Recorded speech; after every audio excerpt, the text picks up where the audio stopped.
L'équipe de Diaspo TV est allée à la rencontre de M. Yute Wonsebeo Innocent, président de We Group, qui est un réseau d'agents de développement et d'acteurs socio-économiques pour le développement de la Côte d'Ivoire en général et celui du département de Kouibli en particulier.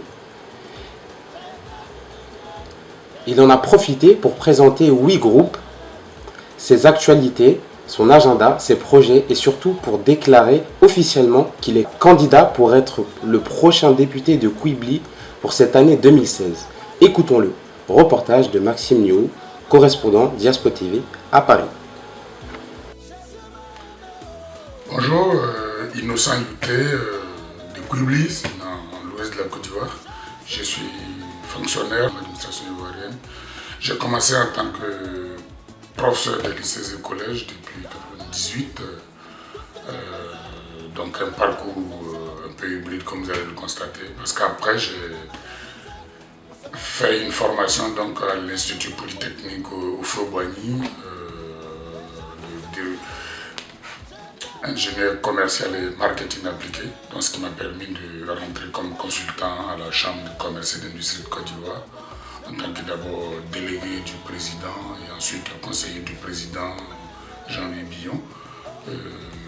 J'y suis toujours d'ailleurs, avant donc de continuer au ministère du Commerce, de l'Artisanat et de la promotion des PME depuis novembre 2012 comme conseiller technique en charge du commerce intérieur. Indépendamment de ça, depuis 2015, je suis consultant en intelligence économique. Je fais un 3e cycle de consultant en intelligence économique à l'école européenne d'intelligence économique à Paris-Versailles. Et j'ai fait également un MBA en marketing digital et web management. Mais tout simplement parce que le consultant en intelligence économique utilise beaucoup comme matière première le web et le digital.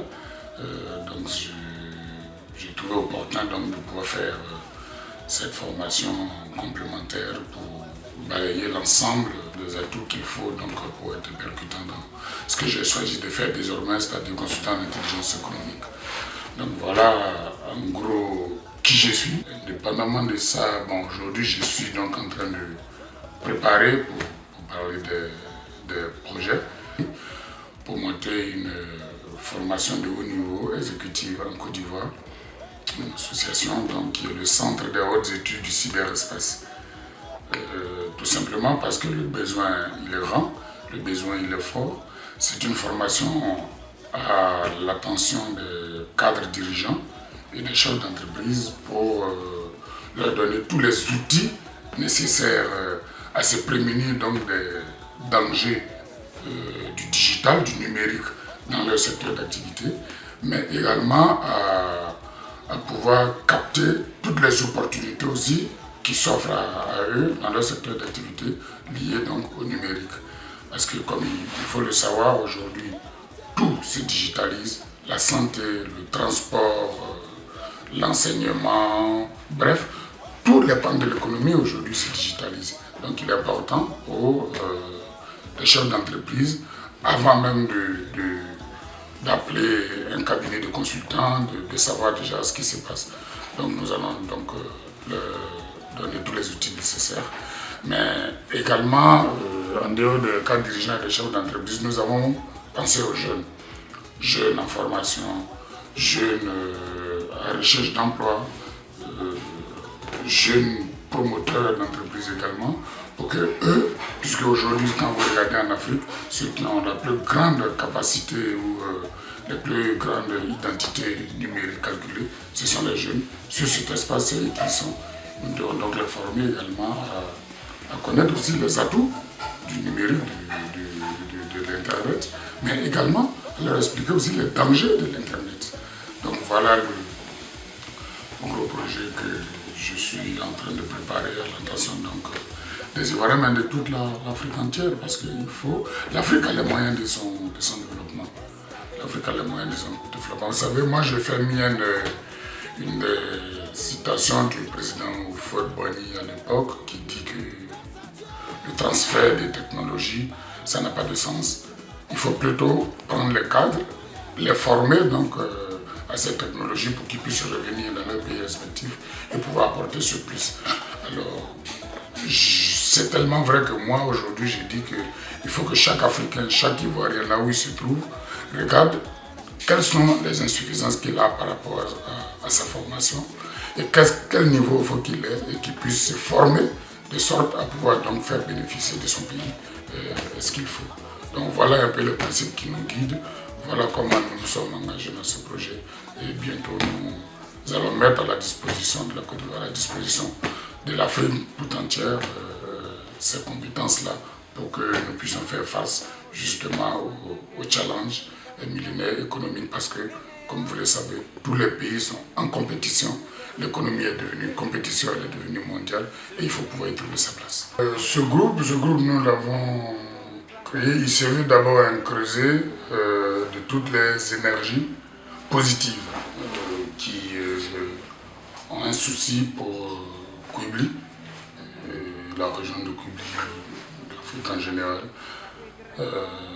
Parce que nous nous sommes dit, nous avons tourné, nous nous sommes fait un carnet d'adresses, nous avons des amis qui aiment bien Koubli, qui sont de loin, nous avons d'autres frères.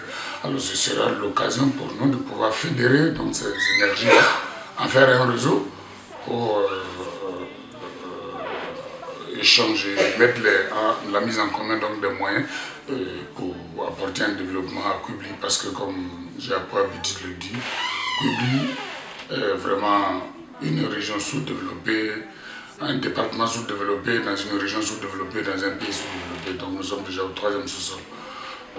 Donc les moyens, que ça peut être matériel, ça peut être des idées, ça peut être des savoir-faire. Il faut accompagner donc les jeunes de Koubli à pouvoir donc se frayer un chemin.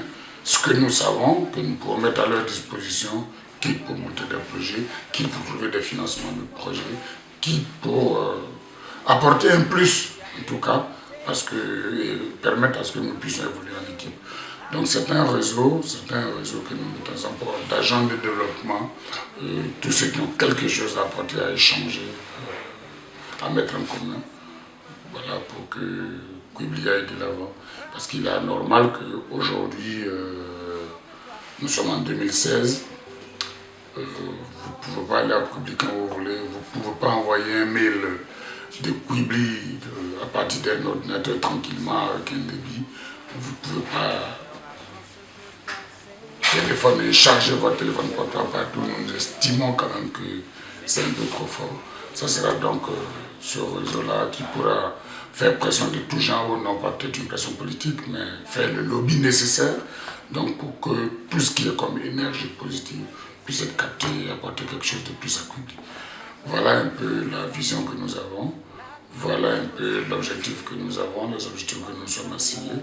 Donc nous en appelons donc à l'ensemble des cadres, des fils, des amis de Koubli à pouvoir donc nous rejoindre pour bâtir la maison commune, quoi.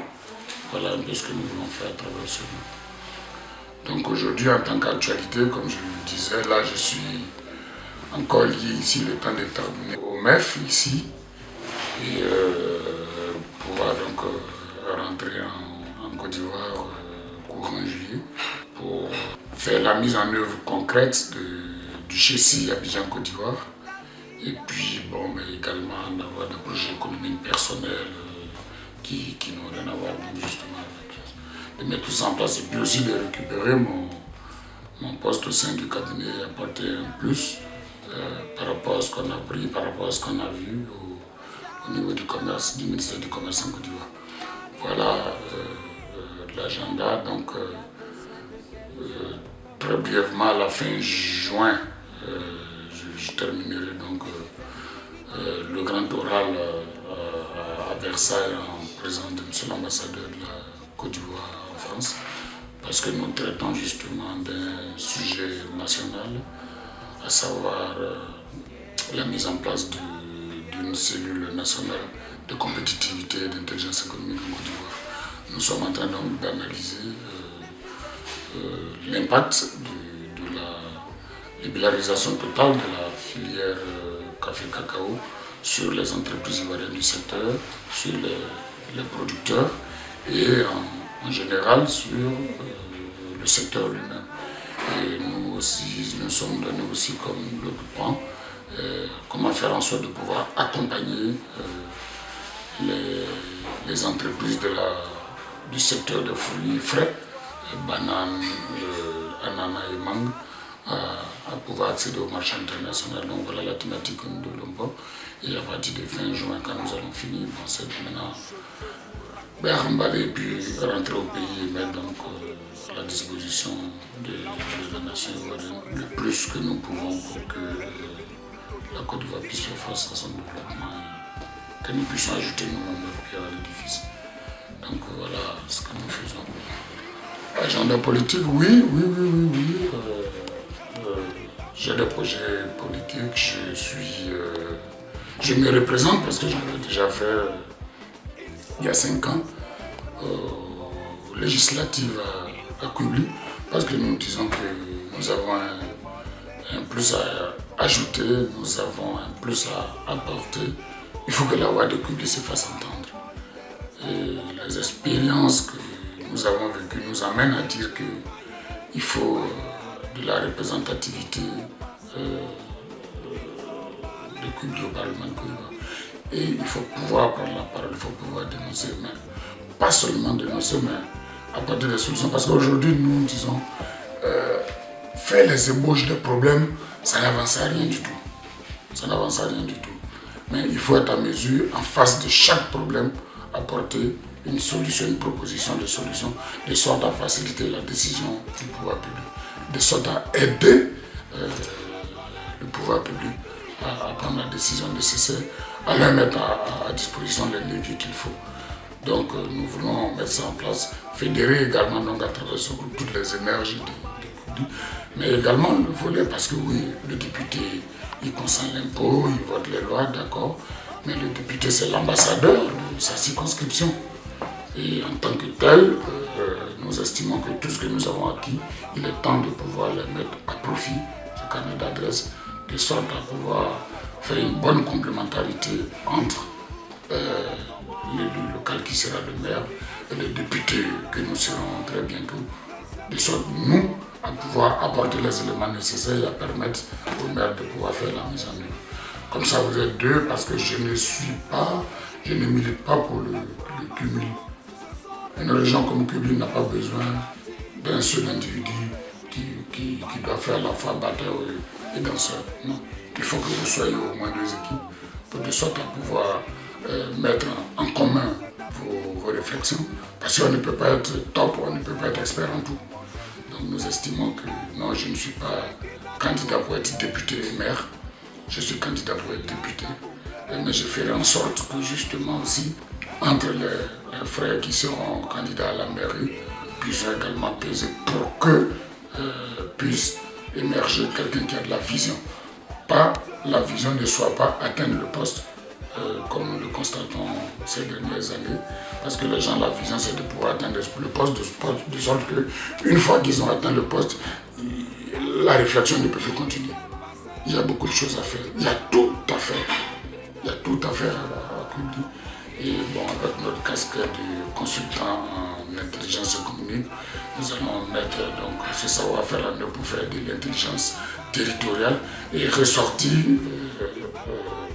tout ce que nous avons comme atout dans cette région et faire en sorte, faire le lobby nécessaire pour que ces atouts-là, les mettre à disposition de ceux que ça intéresse et que la valeur ajoutée soit donc pour le bien-être des populations.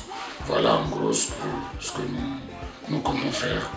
Et les chantiers sont grands, sont énormes, mais c'est possible de nous améliorer. J'ai aidé il y a quelques années à la réhabilitation de 2 écoles primaires à Koubli, dans la sous-préfecture de Gouyabi, précisément, grâce à l'aide d'une fondation ivoirienne.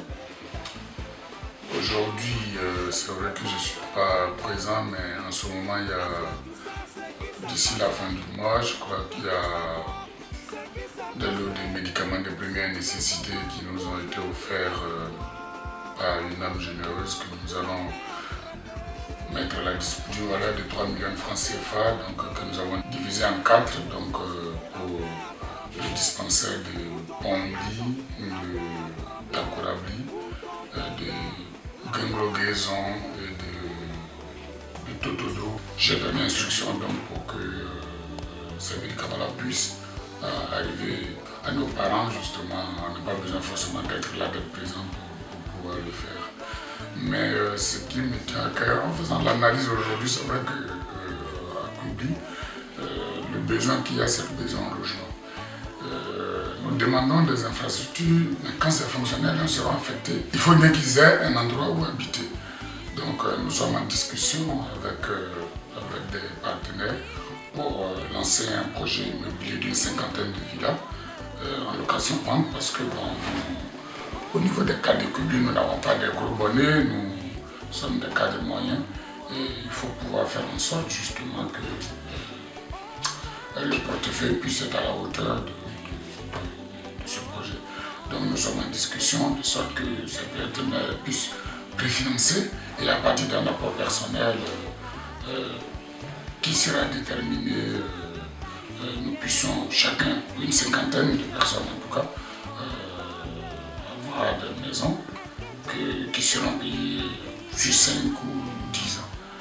De sorte à ce que quand les fonctionnaires sont affectés, au moins quand ils arrivent, le souci de logement ne soit pas encore un autre casse-tête. Et ça, c'est un projet qui me tient à cœur. Je pense que jusqu'à la moitié de la mi-2017, ce projet verra le jour. Ça, c'est assez important. Et après quoi, donc, nous discuterons justement avec certaines personnes que nous avons pour que Koubli soit desservi avec la fibre optique. On ne peut pas aujourd'hui rester sans communiquer, sans avoir accès au net, sans avoir accès au numérique. C'est impossible, c'est impensable. Et on ne peut pas rester les bras croisés face à ça.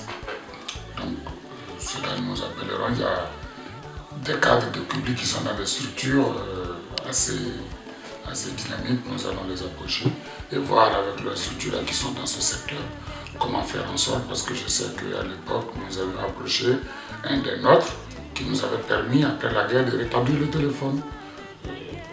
Il est toujours dans la même structure, nous irons encore vers lui pour ensemble discuter avec lui comment faire en sorte que lui soit relié par la fibre optique et avoir Internet. Ça va permettre à nos jeunes frères d'apprendre mieux parce qu'il faut préparer la relève. L'éducation, c'est une arme très puissante qu'on doit brûler.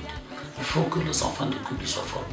Il faut que les enfants de Koubli aient le nécessaire. Il faut que nous puissions léguer aussi, nous, à la génération qui nous suit, ce que nous n'avons pas reçu de la génération qui nous précède. C'est ça important. Et c'est ça qui m'amène donc à lancer un appel à tous les cadres, à tous les hommes politiques, à ceux qui s'appellent politiciens, parce que moi je n'aime pas bien ce terme, parce que politicien c'est pas une profession, de pouvoir même par la terre, parce que ce qui nous unit est plus fort que ce qui nous divise. J'ai mal au cœur, je n'arrive pas à comprendre que des frères du même département ne se parlent pas, ou les cortèges ne peuvent pas se dépasser tant qu'il y a du grabuge, tout simplement parce qu'ils convoitent soit le même poste ou alors ils ne partagent pas la même opinion politique. Ça n'a pas de sens. Ça n'a pas de sens. On devrait normalement tirer profit du fait que le cas de Koubli soit dans différents partis politiques. De sorte que chacun puisse apporter le plus qu'il a. Mais pas à se bouffer le nez, quoi. Et ça, c'est ça. Tant que nous ne pouvons pas dépasser cela, mais jamais nous n'allons nous asseoir pour discuter des problèmes du département. Jamais nous n'allons nous asseoir pour que chacun puisse apporter ce qu'il sait faire de mieux et que l'autre ne sait pas faire de plus. Parce que la réalité, pourquoi les gens se battent? Chacun a son boulot, chacun se vante d'être ceci, chacun se vante de cela. Si nous venons, nous disons que nous faisons de la politique parce que nous voulons apporter un plus, mais si nous allons vers les parents, chacun avec son programme, chacun en défendant son bilan. Mais quand ils ont fait le choix, on a tous unis derrière celui qui est passé, que les parents ont choisi, pour exécuter son mandat pendant les 5 ans. Après, il défendra son bilan. Et ceux qui ne sont pas passés, mais que chacun retourne à son boulot qu'il faisait avant. Où est donc le problème pour qu'on puisse ne pas se parler, on puisse s'insulter à longueur de journée, on puisse en venir aux mains et par ricochet, nos parents, nos frères qui sont au village, rentrent dans la danse. C'est anormal, c'est irresponsable, c'est pas sérieux. Nous devons donner l'exemple. Nous devons pouvoir éduquer nos frères à s'entendre, à discuter. On n'est pas obligé de penser de la même façon. C'est d'ailleurs impensable que tout le monde puisse penser la même chose. Mais au moins, il faut sauver l'essentiel. Ce qui nous unit est plus fort que ce qui nous divise. Voilà le message le plus fort que je vais lancer. C'est nous qui avons cette responsabilité. C'est pour ça que moi, je n'ai aucun problème avec l'ensemble, qu'il soit de tel parti ou tel parti. Voilà. S'ils nous voient être ensemble régulièrement, malgré nos différences, mais ils en feront pareil. Ils en feront pareil. Mais il faut que ça cesse. Il faut que ça s'arrête. Mais il faut que nous puissions dépasser nos égos. Et qu'une fois, nous puissions dire oui, nous ne partageons pas les mêmes points de vue, nous n'avons certes pas les mêmes intérêts, mais au moins, nous pouvons nous asseoir et discuter et apporter quelque chose. Si tant est notre objectif. Voilà en substance ce que je voulais lancer comme message à la classe politique, au cadre et à toute la population du Congo. Je voudrais vous remercier, je voulais remercier l'équipe de Diaspora TV. Je crois que vous n'êtes pas à votre premier essai, vous avez déjà réalisé pas mal pour des cadres et des hommes politiques de Kubli. Il faut qu'on regarde maintenant comment faire en sorte que Diaspora TV se pose comme le média numéro 1 de Kubli. Il faut qu'on regarde ensemble qu'est-ce que nous pouvons apporter. En tout cas, merci de vous être déplacé pour l'équipe Paris. Je pense qu'il y a l'équipe Paris, il y a aussi celle Abidjan qui fait pas mal.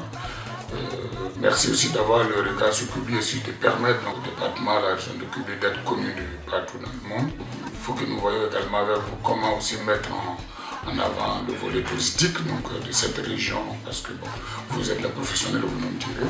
En tout cas, merci de tout ce que vous faites pour cette région.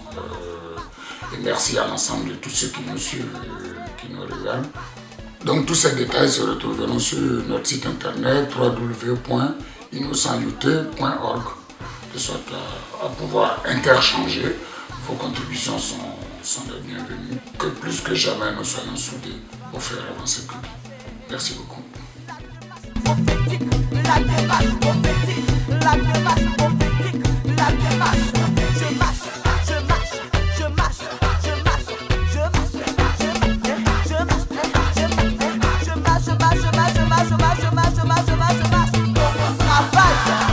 Ce qui est sûr, l'onction est sur moi. Je réussirai.